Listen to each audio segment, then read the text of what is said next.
Jonathan Edwards, who was a great Augustinian, therefore said that if you're going to be thoroughly biblical, you must not pit knowledge and feeling against each other.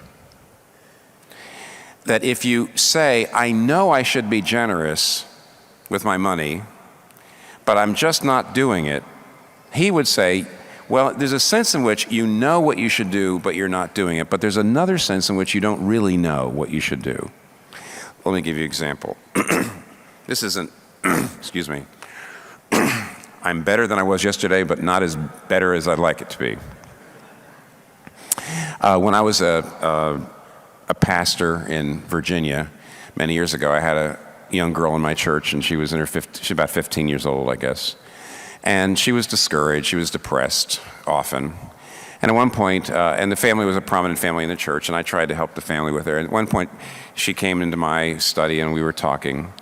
And being a young minister, I was a little bit naive, and I said, well, you know, how are you feeling? She was downcast. And she said, well, you know, you're a Christian, aren't you? Oh, yes, I'm a Christian. And Christians have many blessings, don't they? Oh, yes, we do.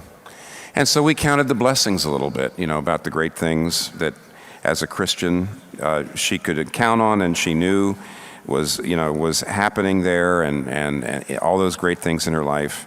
But at one point, I said, so you're still depressed? And she said, I tried to encourage her, but here's what she said, almost literally. Yes, I know that Jesus loves me, I know he saved me, and I know he's going to take me to heaven. But what good is all that when not a single boy at school will even look at you? Now, I don't know why more of you aren't laughing at that.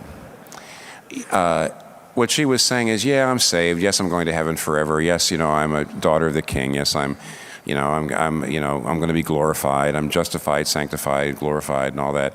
But you know what? You know, I'm in 9th grade, 10th grade, and there's not a single boy will ask me out. Now, here's what Jonathan Edwards would say. He would say she had the opinion that God loved her, but she had no real knowledge that God loved her. Because the love of boys was more real to her heart than the love of God, or she wouldn't have been depressed.